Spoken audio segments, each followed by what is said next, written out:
My uncle took me in after my parents died.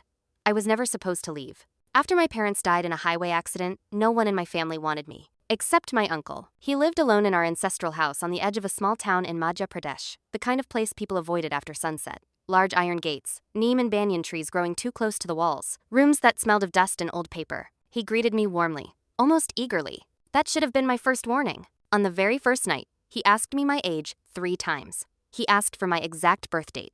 Then he wrote everything down in a thick leather diary and locked it away. I told myself he was just lonely. The house had rules. The basement was locked. The west wing was never opened. I was not allowed out after sunset. The caretaker auntie whispered things when she thought I wasn't listening. One afternoon, while sewing a tear in my kurta, she mentioned 2 children who had lived there before me. Both orphans, both close to my age, both gone without a trace. She laughed nervously and said people run away all the time. That night, I dreamed of water filling my lungs. I stood in a dark room, ankle deep at first, then waist deep.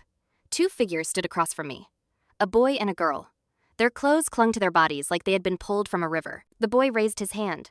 There was a hole in his chest, edges black and raw. I could see straight through him. I woke up choking. The scratches appeared on my bedroom door the next morning. Long, vertical marks at shoulder height. Too high for animals. Too deliberate. When I showed them to the caretaker, she crossed herself and told me to lock my door every night. She begged me not to tell my uncle. The house grew louder after that. Footsteps in empty corridors, soft crying near the study, something moving beneath the floor at night. My uncle watched me more closely. On the evening of my birthday, he smiled in a way that made my stomach turn. He told me to come to his study at 11. He said he had something important to show me. The wind howled that night like it was trying to tear the house apart. At 10:45, I heard voices outside my window. The boy and girl were standing under the neem tree again. This time, they were not crying. They were waiting. The girl placed her hand over her heart and shook her head slowly, as if warning me.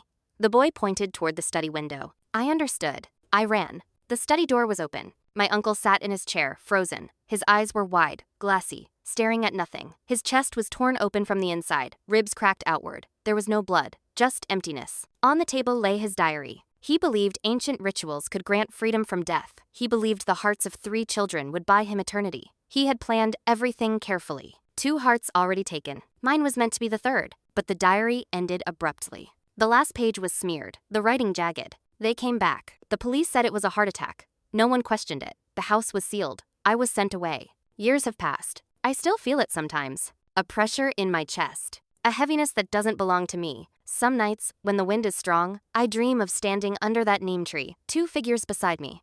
Not angry, not sad, whole. And I wake up knowing something important. The dead did not save me. They finished what they started.